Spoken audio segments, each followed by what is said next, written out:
Iglesia Bautista Pacto de Gracia, Temuco. El sermón del día de hoy se titula Crímenes que iluminan, comprendiendo el diseño evangelístico de la ley. Vamos a leer, basado en Gálatas 3, versículo 18 al 22. Porque si la herencia es por la ley, ya no es por la promesa, pero Dios la concedió a Abraham mediante la promesa. Entonces, ¿para qué sirve la ley? Fue añadida a causa de las transgresiones, hasta que viniese la simiente a quien fue hecha la promesa, y fue ordenada por medio de ángeles en mano de un mediador. Y el mediador no lo es de uno solo, pero Dios es uno. Luego, ¿la ley es contraria a las promesas de Dios? En ninguna manera. Porque si la ley dada pudiera vivificar, la justicia fuera verdaderamente por la ley. Mas la Escritura lo encerró todo bajo pecado, para que la promesa, que es por la fe en Jesucristo, fuese dada a los creyentes. Que el Señor añada bendición a la lectura de esta porción de su palabra. Bien, el propósito de este sermón es que, conociendo la relación y la distinción también entre la promesa y la ley, sepamos utilizar la ley de Dios de manera correcta y no caigamos en ningún tipo de legalismo. Recordemos que cuando hablamos de la promesa, nos referimos o podemos referirnos a la promesa de que hay una herencia por medio de Cristo. En otras palabras, la promesa de salvación por la fe en Jesucristo. Y esto es relevante para nosotros porque sabemos que Dios ofrece salvación gratuita por medio de esa fe en el Señor Jesucristo, que se revela en ese mensaje de salvación que nosotros llamamos el Evangelio o las buenas noticias. Y al decir que es gratuita, estamos implicando que no es por obediencia a los estándares de la ley de Dios, sino que es un regalo, es un don. Pero también sabemos que Dios es justo y que ha dado una ley que refleja esa justicia. Y hoy en día, es cierto, no practicamos las ceremonias judías, las ceremonias mosaicas de Moisés, ni pretendemos formar un estado teocrático, pero reconocemos que Dios tiene estándares morales que son eternos y que siguen siendo vinculantes para la vida cristiana. Y entendemos que la vida cristiana no es sin ley, sino que está llamada a la santidad. Todo cristiano está llamado a la santidad. Desde el principio, el de la iglesia ha estado entonces una pregunta clave que ha llevado a varias respuestas. Y la pregunta es, ¿cuál es la relación entre la salvación gratuita y los estándares eternos morales de Dios? Y ante esa pregunta, muchos han caído en un error que se expresa de dos maneras virtualmente opuestas. El primero es un legalismo de fe, que podemos llamar. Legalismo de fe. ¿Qué es el legalismo de fe? Con esto nos referimos a creer que la fe viva no es parte de la misma salvación, sino que es una nueva ley que el creyente debe cumplir para entrar o para permanecer en esa herencia prometida, en esa salvación. En esta situación, en esta postura, la fe deja de ser un instrumento gratuito que recibe la gracia y se convierte en una condición legal obligatoria que Dios exige para conceder o mantener la salvación. En esta visión, la salvación se hace depender de la fidelidad del creyente en mantener la fe, como si la promesa fuera condicional al desempeño del creyente, como él mantiene esa fe. Y el problema es que esto transforma el Evangelio en una versión suavizada del pacto de obras, de esta lógica de haz esto y cumpliendo esa condición de hacer esto que te digo, vas a vivir. vas a tener vida eterna. Y se convierte en eso finalmente, donde la fe sustituye a la obediencia perfecta como requisito legal.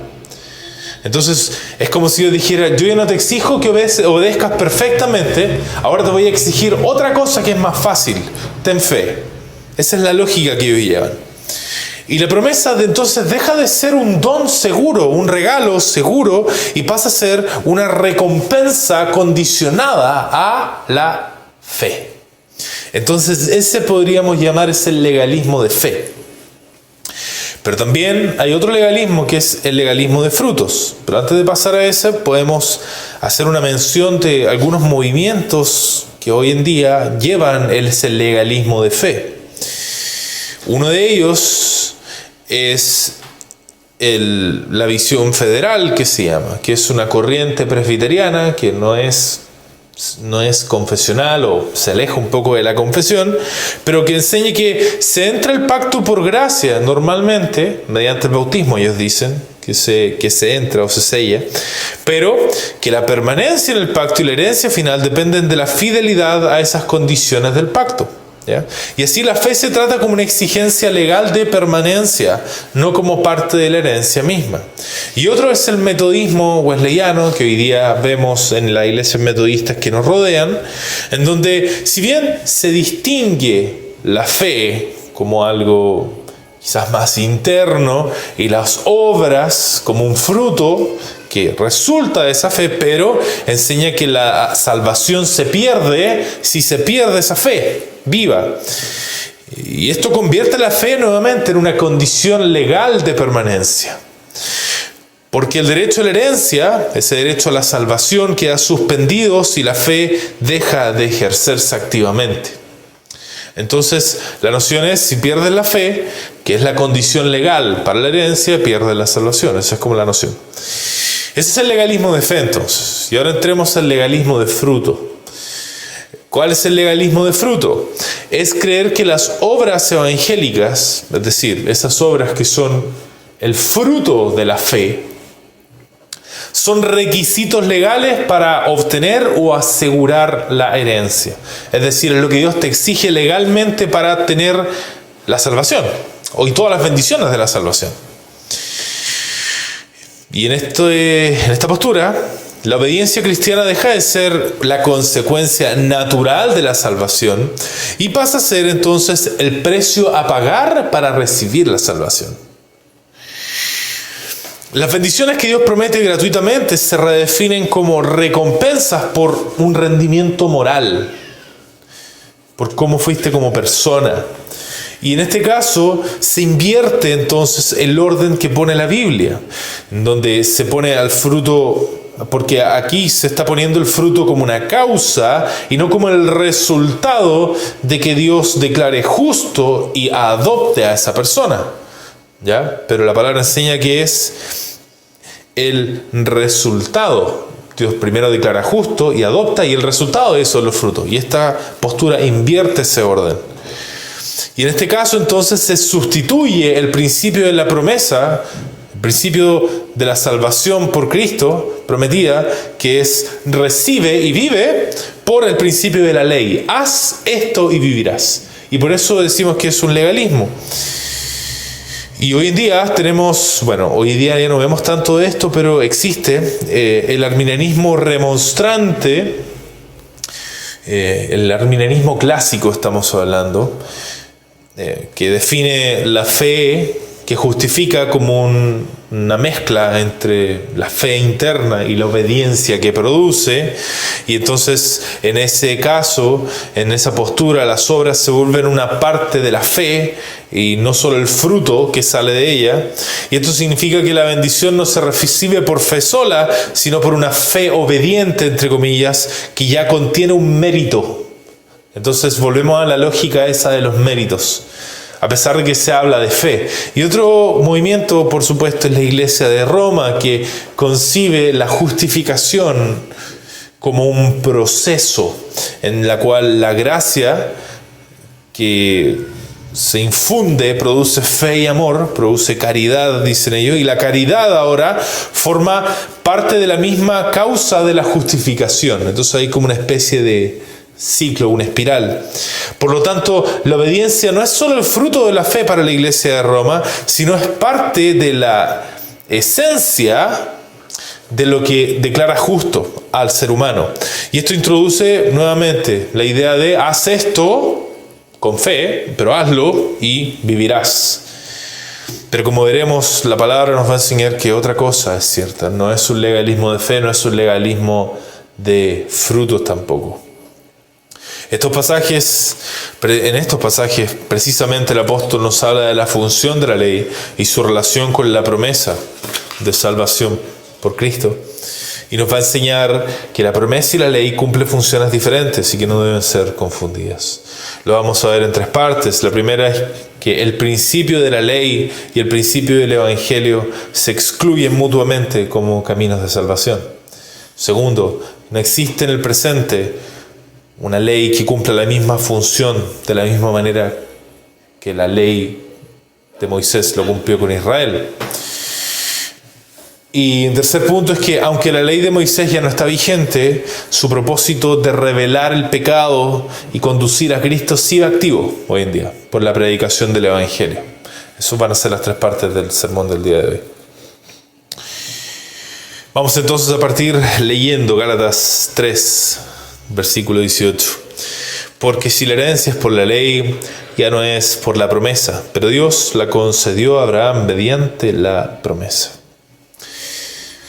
El propósito de esta sección es dejar claro que la ley y la promesa, como decíamos, de salvación por medio de Cristo, son caminos que se excluyen mutuamente.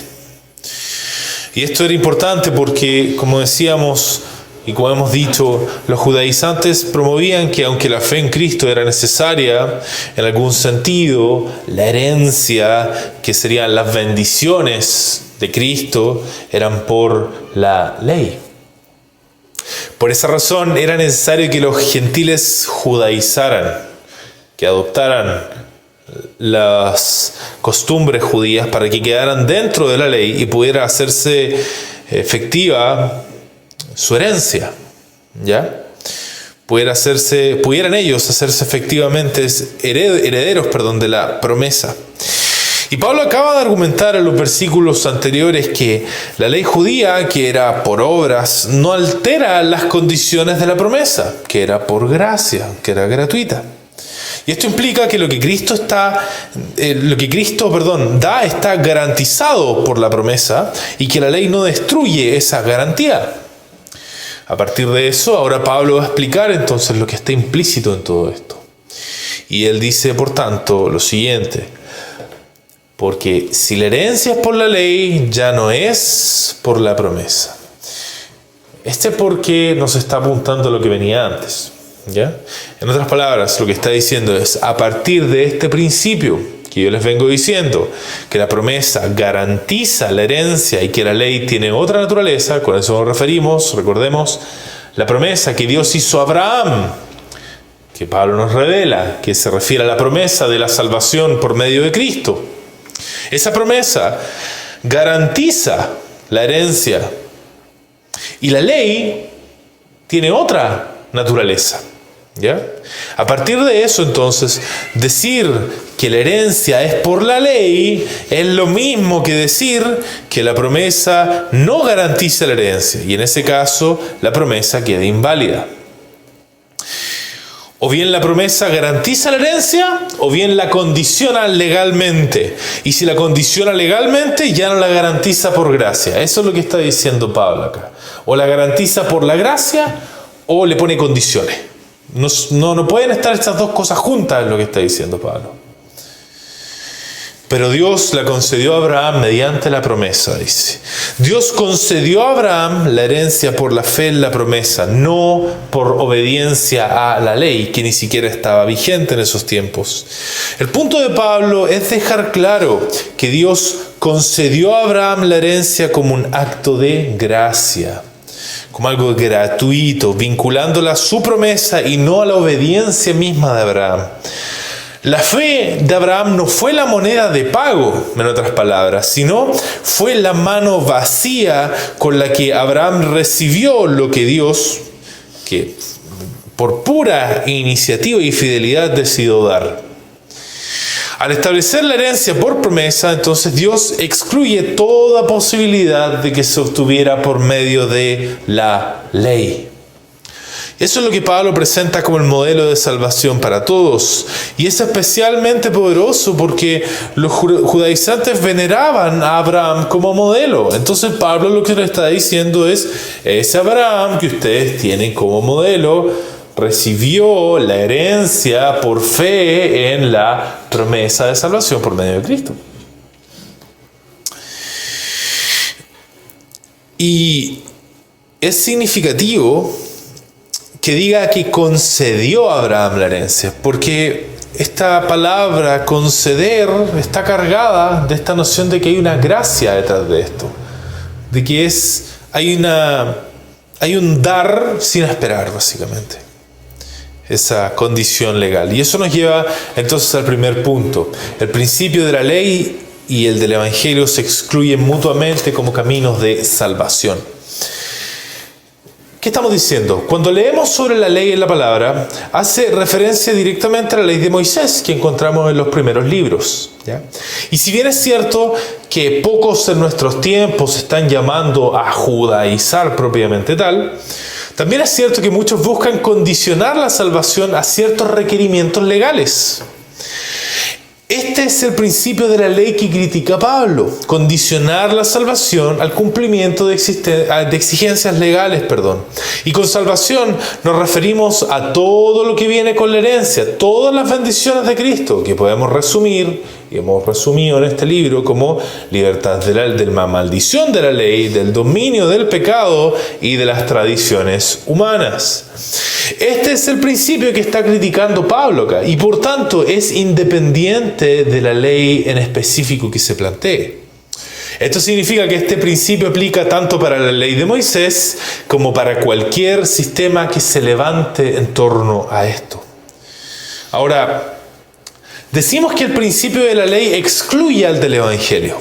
Son diferentes principios que ellos ponen para dar acceso a la bendición. Porque la ley pone condiciones legales para la salvación. Entonces, ¿qué es lo que dice este principio? Dice, si cumples con tal o cual exigencia legal, entonces Dios te va a recompensar con justificación.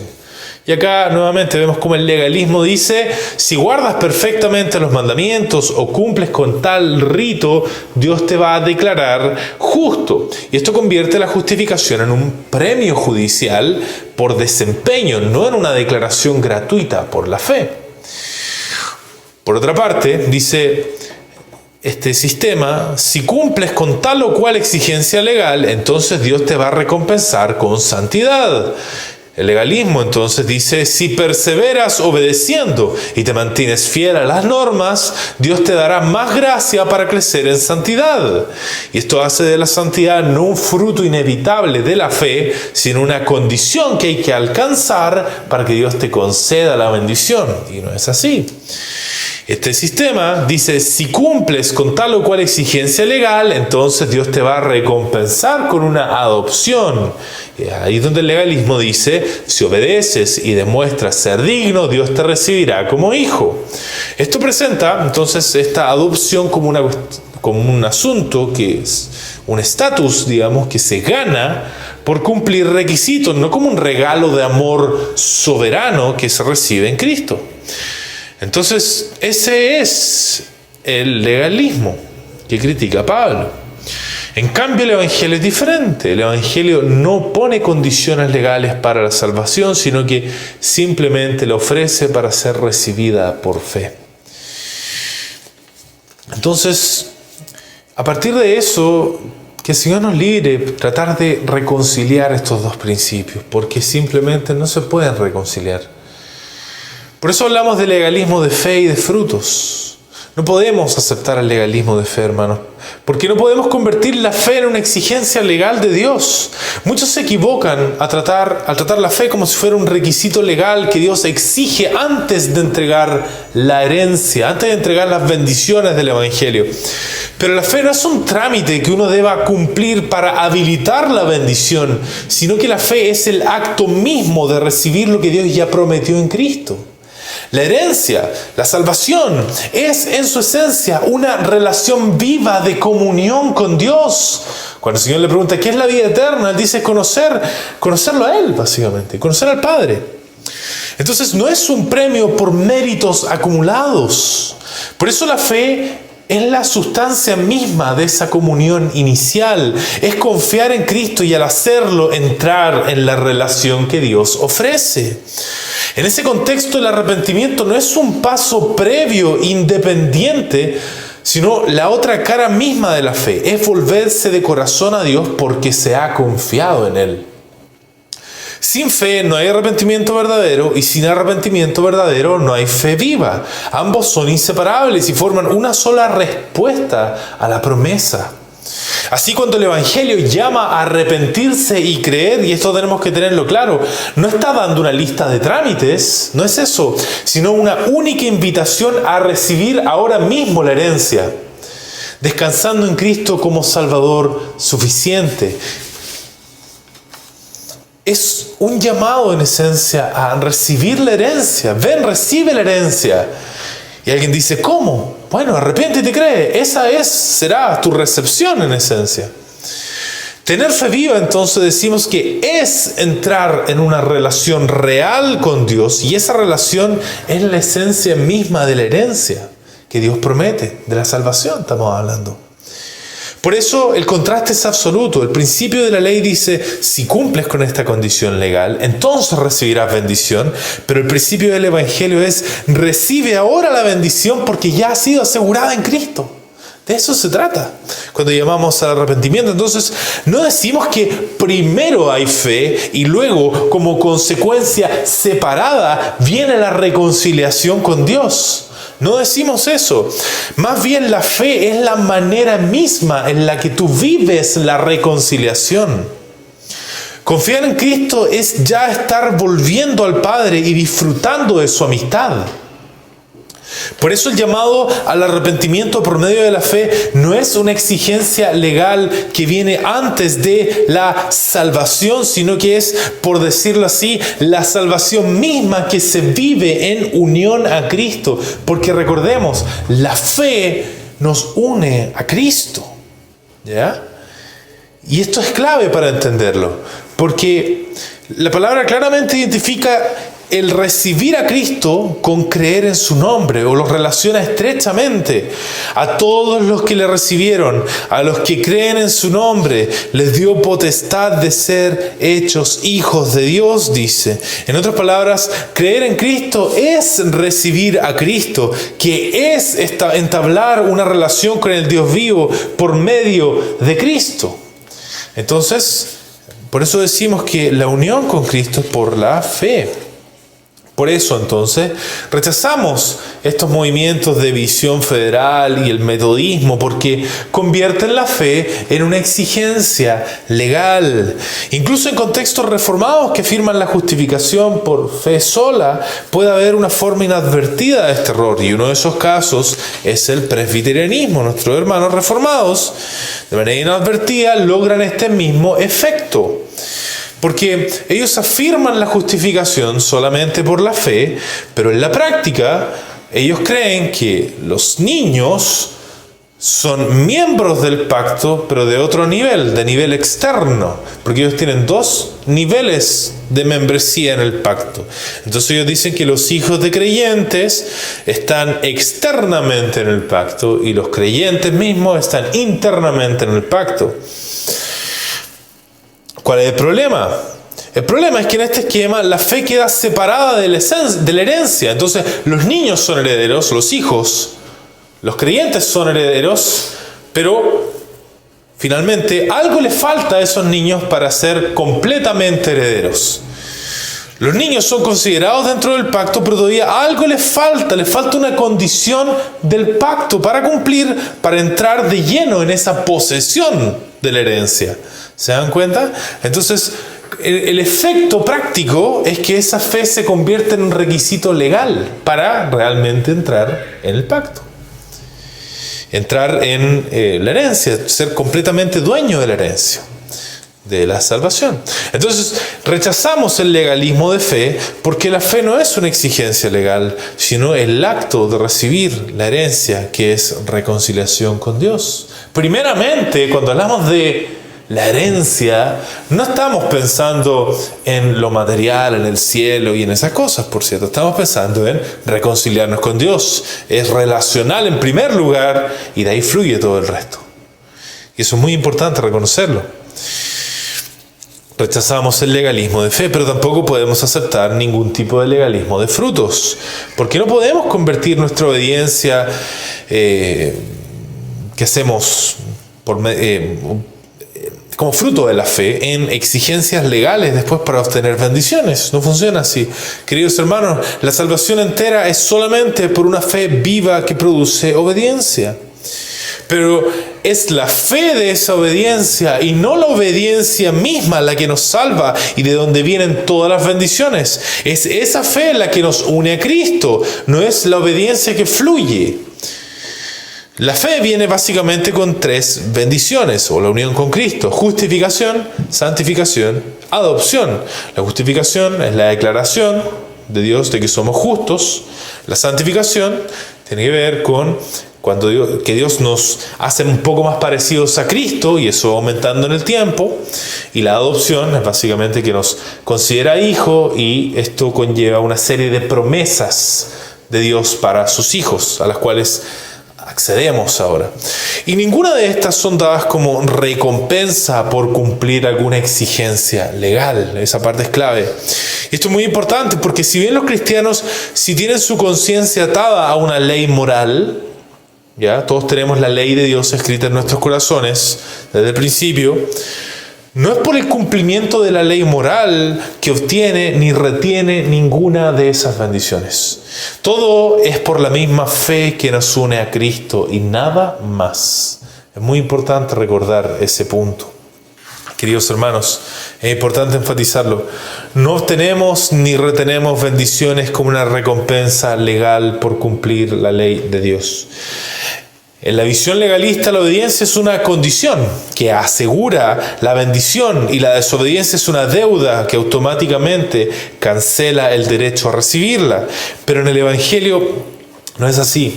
En el Evangelio la obediencia no compra gracia, ¿ya? Sino que fluye de permanecer en una comunión viva con Cristo. Y esa permanencia es por ambos lados. Cristo nos guarda en Él por su fidelidad y nosotros permanecemos en Él por la fe que produce esa misma gracia que Él nos da. Y aquí la desobediencia no es una multa legal. Cuando pensamos en una desobediencia en el cristianismo, no es una multa legal, sino es apartarse de esa comunión. Y eso interrumpe ese disfrute y ese fruto de la gracia.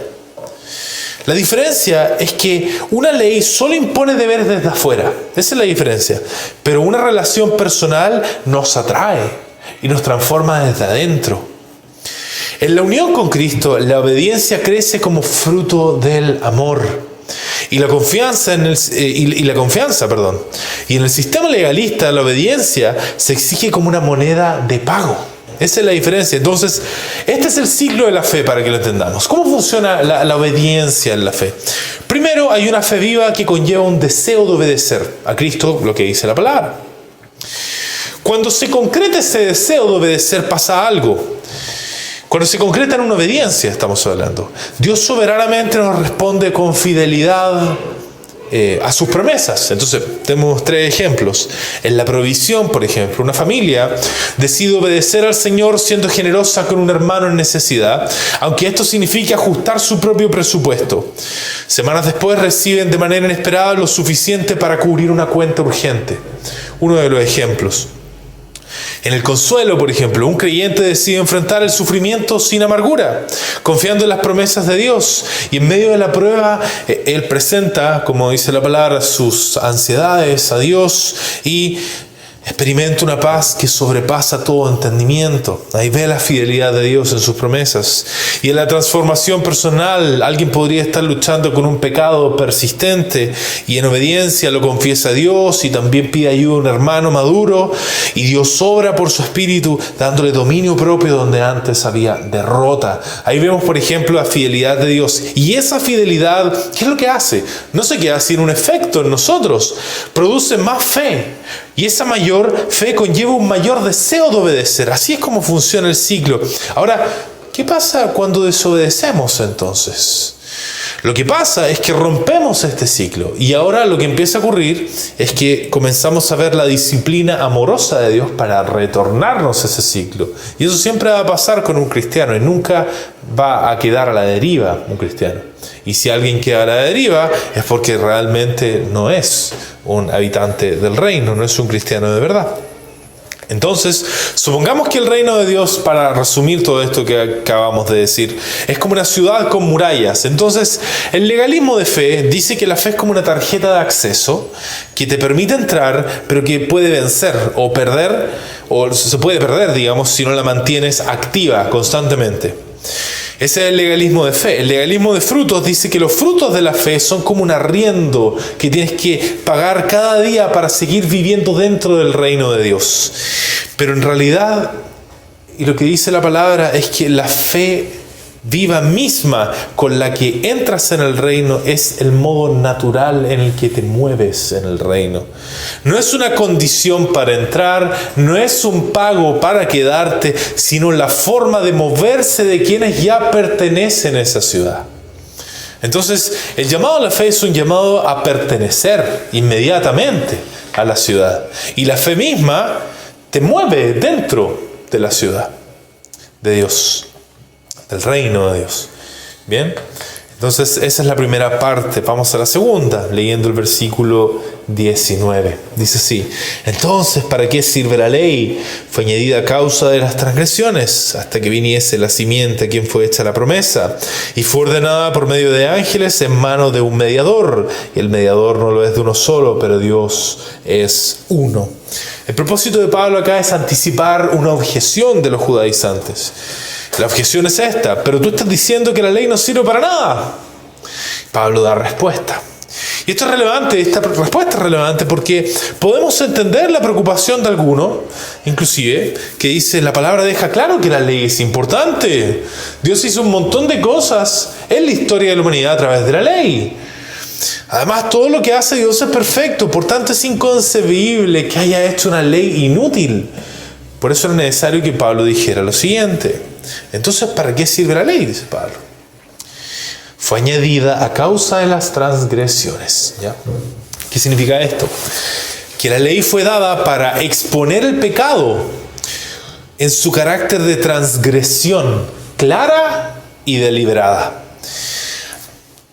Para entender este punto tenemos que contextualizar. Antes de la ley mosaica, aunque los hombres pecaban contra la ley moral que estaba escrita en sus corazones, esto ha ocurrido siempre. El hombre siempre ha pecado en contra de la ley escrita en sus corazones. Y aunque ellos hacían eso, no había una ley positiva, dada por Dios, revelada, que definiera esos pecados como transgresiones legales oficiales de Dios, específicas, ni una estructura de pactos que los inculpara del mismo modo. Entonces, aunque pecaran, no se les declaraba públicamente en el nombre de Dios esos pecados como pecados.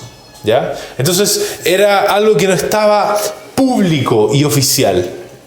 Además, Romanos 1 muestra cómo la humanidad en su estado caído tiende a endurecerse, oscureciendo su entendimiento y negando su culpa delante de Dios. Y esto es especialmente cierto cuando es capaz de esconder sus pecados, de virtualmente salirse con la suya. Por esto, la ley fue entregada para que las transgresiones se hicieran evidentes. de manera de que el pecado se hiciera manifiesto como lo que realmente es, una violación directa de la voluntad santa de Dios. Pero no solo eso, sino que tenía un límite de tiempo. Por eso dice, hasta que viniese la simiente a quien fue hecha la promesa. La simiente que él declaró quién era: Cristo.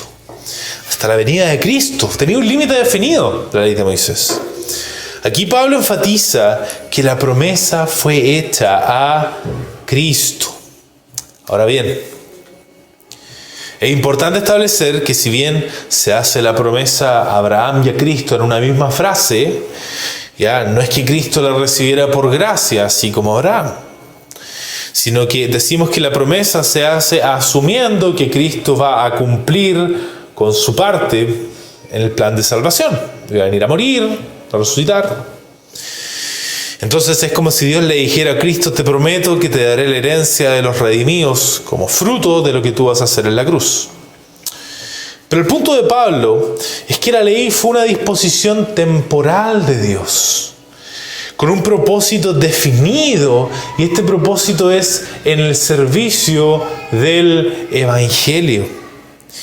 Y ahora Pablo entonces procede a dar una defensa de esto. Y por eso dice lo siguiente: y fue ordenada por medio de ángeles en mano de un mediador. Y el mediador no lo es de uno solo, pero Dios es uno. Ahora, cabe destacar que este pasaje es uno de los pasajes de más difícil interpretación de todo el Nuevo Testamento. Sin embargo, está claro aquí, en este pasaje, que lo que está tratando de hacer Pablo es defender precisamente el carácter temporal de la ley, el carácter, más bien dicho, subordinado de la ley. Y dice así, entonces, fue ordenada por medio de ángeles, por mano de un mediador. ¿Ya? Pablo está destacando algo. Pablo está destacando que la ley fue entregada mediante un mediador. Entonces, hay una implicancia. Pablo está implicando algo al decir que la ley fue entregada por un mediador. Lo que implica es que este pacto tenía dos partes que debían cumplir compromisos. ¿Ya? Y esto se puede ver de lo que es un mediador. Un mediador es alguien que representa a dos partes y transmite las condiciones que ambas partes aceptan en un contrato, en un acuerdo. Y la implicación básica de esto es que si hay mediador es porque hay dos partes distintas que deben llegar a un acuerdo.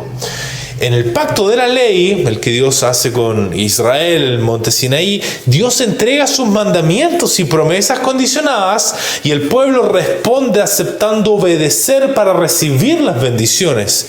La conclusión que se deriva de esto es que la presencia de un mediador, porque él dice que fue ordenada por medio de ángeles en mano de un mediador, significa que la herencia depende del cumplimiento de ambos lados, no solo de la fidelidad de Dios. En cambio, fíjense, dice, pero Dios es uno. Entonces la idea es, la promesa fue dada directamente por Dios. No habían dos partes, había una sola que hizo la promesa, sin mediador humano, lo que demuestra que dependía únicamente de Él. Esa unilateralidad, entonces, la convierte en una garantía segura de herencia porque descansa en la fidelidad de Dios y no incluye la fidelidad del hombre. Y esto nos lleva al segundo punto. La ley, entonces, la ley de Moisés es irrepetible, es irreemplazable. No existe en el presente una ley que cumpla la misma función de la misma manera que la ley mosaica cumplió en Israel. Esto es relevante. En nuestro tiempo, ningún sistema legal, ni religioso, ni civil, cumple la función que cumplió la ley mosaica en Israel.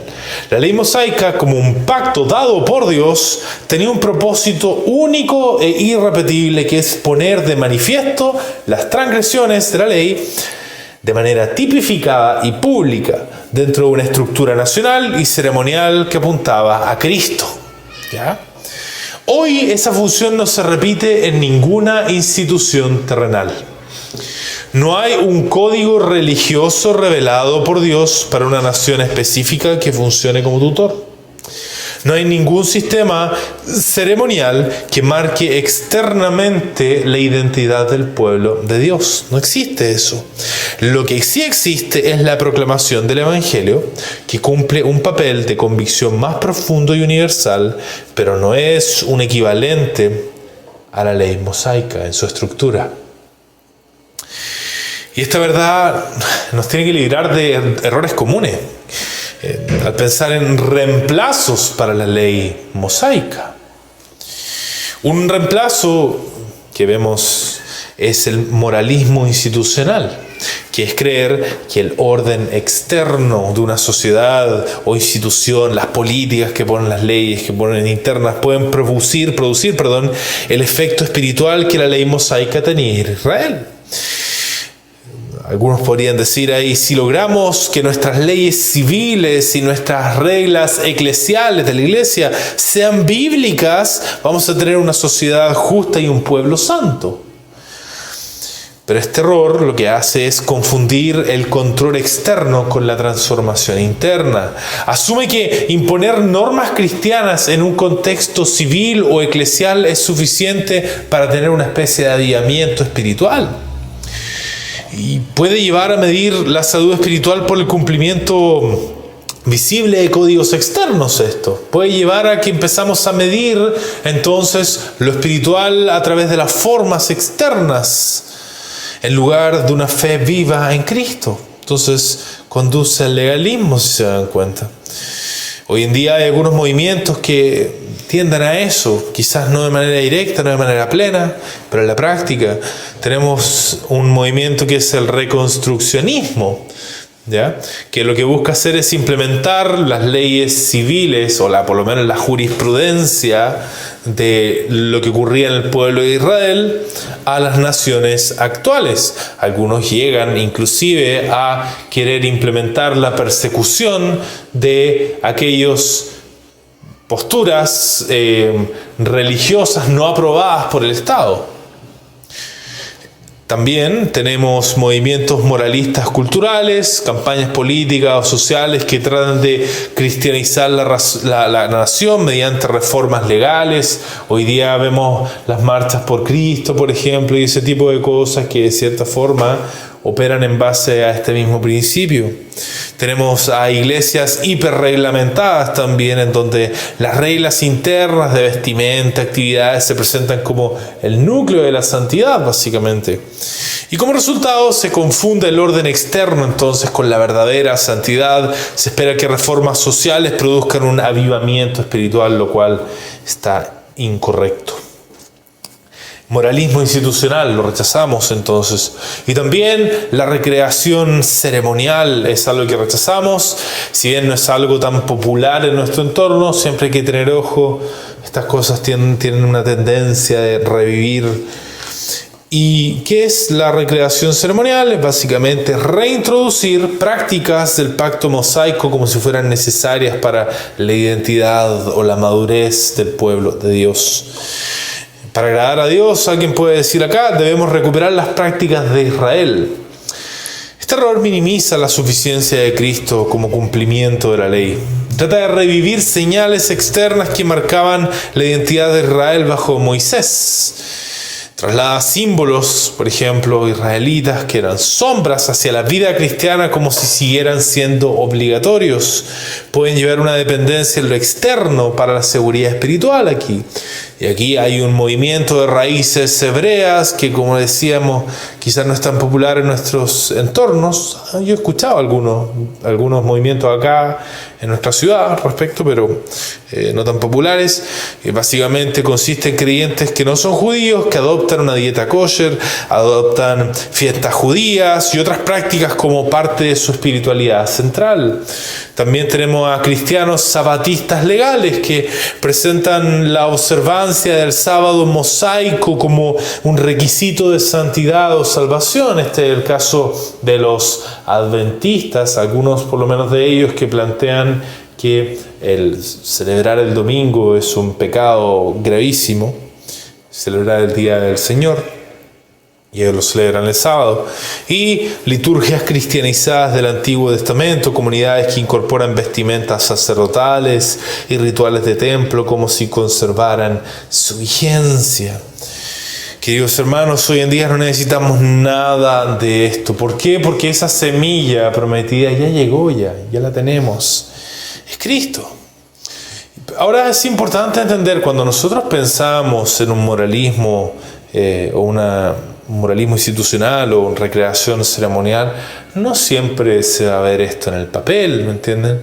Pero hay veces en las cuales se argumenta con estos mismos argumentos, se tiene esta misma idea en la mente y se dice, por ejemplo, cosas como, bueno, en Israel las cosas se hacían así, y de manera poco crítica, por ejemplo, los sacerdotes se vestían de esta forma, y de manera no crítica se toma eso y se dice, ahora la iglesia tiene que vestirse de tal o cual manera, por tanto. Entonces, no tenemos que vestirnos idénticos, pero basta con que usemos la misma lógica para estar errando en este sentido.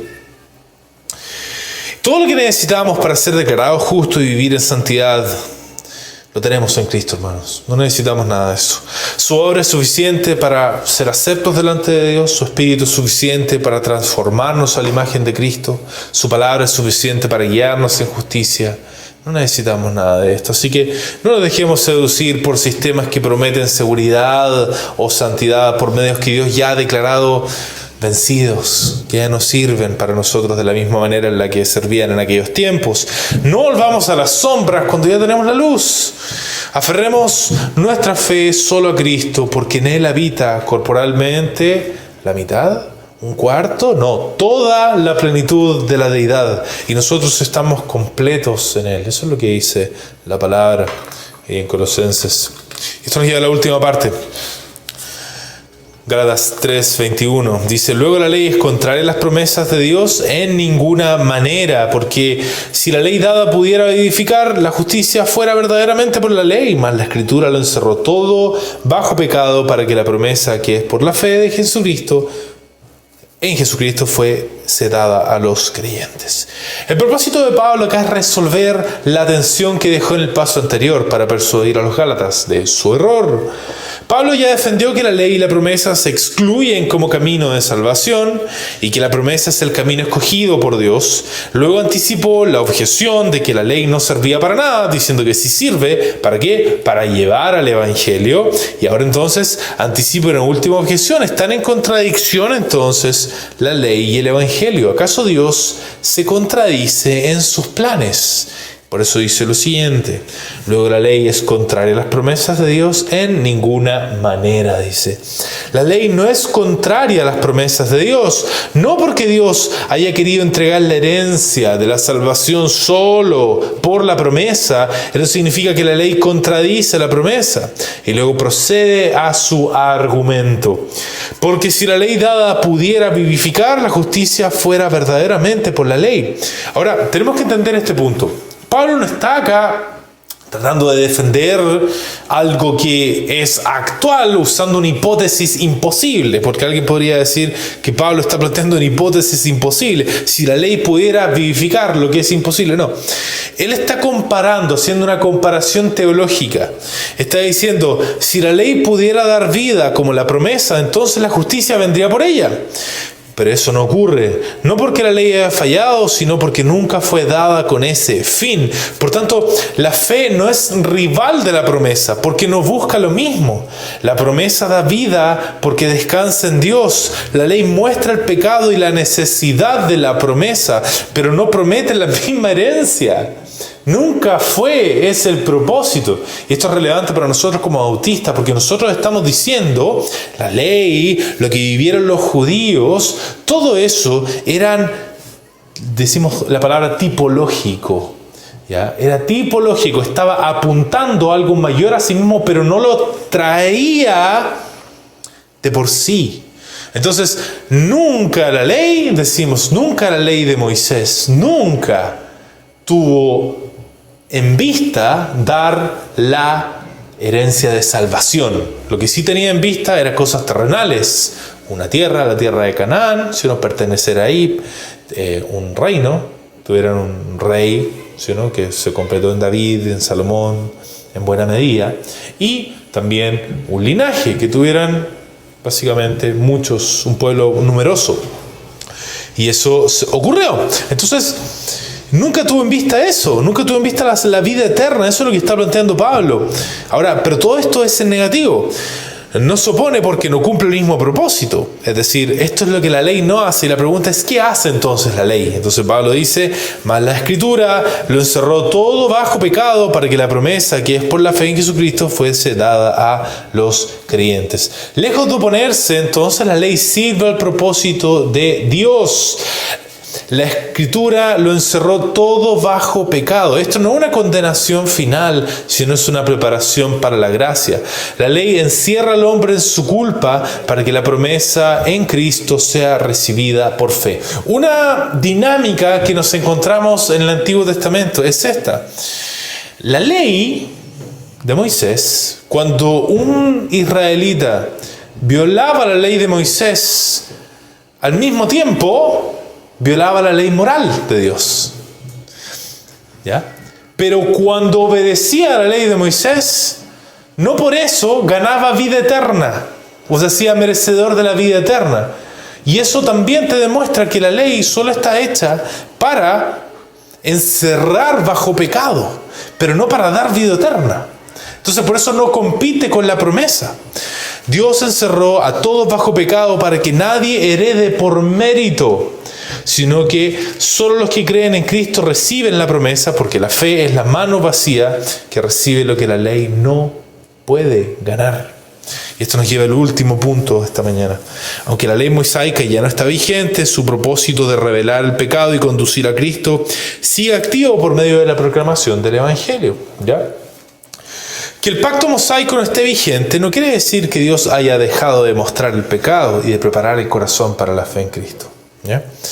La ley no se opone a las promesas de Dios porque correctamente entendida siempre apuntó a la promesa y nunca buscó reemplazarlas. Entonces cuando pensamos en la ley de Moisés, este tema de que la ley te llevara a la vida eterna es una confusión legalista del primer siglo, pero nunca fue así. Nunca fue el diseño de Dios. Lo que antes hacía la ley mosaica dentro de Israel, ahora lo realiza el ministerio del Evangelio entonces en todo el mundo. Exponer la culpa del pecador ante el estándar de Dios, encerrar a todos bajo pecado sin dejar lugar para la autoconfianza, para que confíen en sí mismos para la salvación, y señalar a Cristo como el único medio de vida y justicia. Eso es lo que hace el Evangelio. La gran diferencia es que ya no se hace a través de un código nacional y ceremonial. ¿Ya? No hay leyes civiles y ceremonias que se estén practicando, sino que mediante la proclamación universal de Cristo crucificado y resucitado, que eso es lo que hacemos. Antes entonces la ley mosaica encerraba bajo pecado porque mostraba que nadie podía cumplir sus mandatos y ritos. Ahora es la obediencia perfecta de Cristo que cumple todo lo que la ley exigía. ¿Ya? Cuando el Evangelio proclama que solo Él ha obedecido plenamente a Dios, nos deja sin excusa. Si incluso con todo nuestro esfuerzo, este es el punto, no podemos igualar a Cristo, quedamos declarados culpables y sin justicia propia. La ley mosaica mostraba la medida y Cristo es la medida cumplida.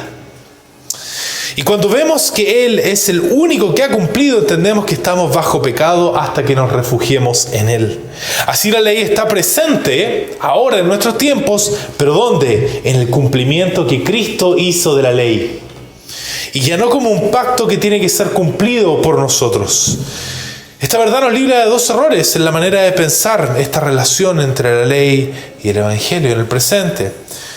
Cuando nosotros pensamos en estos dos extremos, está un evangelismo sin ley, por ejemplo, que podemos tener, en donde presentamos el Evangelio, pero no confrontamos al oyente con su verdadera culpabilidad ante Dios. En donde decimos, Dios te ama tal cual eras, solo agrégale Jesús a tu vida. Pero en este caso se ofrece a Cristo como una mejora personal o como una solución práctica para así mostrar que solo Él ha cumplido la justicia que la ley demanda y que todos quedamos básicamente bajo el pecado y la maldición de la ley fuera de Él, de lo que Él hizo. El resultado es conversos superficiales que creen en Jesús como complemento de sus vidas, pero no como el sustituto perfecto que obedeció por ellos. Y acá tenemos como movimiento representativo el evangelismo fácil o decisionismo que está centrado en beneficios inmediatos, donde dice que es recibir a Cristo en tu corazón para que seas salvo, y habla del pecado no como un crimen moral abominable, sino como una especie de separación natural, como una mera muralla o quizás como un error, un descuido. Todo para que haya una aceptación fácil, entre comillas, de Cristo, pero en donde no hay una confrontación del pecado. Ahí tenemos un ejemplo, y el otro son mensajes motivacionales con citas bíblicas que podemos ver por ahí, sin exposición de la ley que cumplió Cristo. Y por otro lado, ese es el evangelismo sin ley, o el evangelio sin ley. Pero también podemos tener la ley sin evangelio, y eso también es problemático. Usar la ley o normas morales como el centro del mensaje sin dirigir el oyente a Cristo como el único que la ha cumplido. Debes esforzarte más para que Dios te acepte, se dice. Se predica en contra del pecado mostrando la medida de la ley, pero se deja el oyente tratando de alcanzar esa medida por sí mismo, en lugar de señalar que Cristo ya la alcanzó y la ofrece por gracia. Y tenemos a personas aplastadas por la culpa o atrapadas en un ciclo de autoesfuerzo moral sin descanso en la justicia de Cristo. Y acá no vemos quizás movimientos protestantes tan seguidos que sigan esto, pero se da en la práctica muchas veces. Bueno, queridos hermanos, entonces, en torno a todo esto, la ley, debemos decir, nos sigue siendo útil, ¿ya?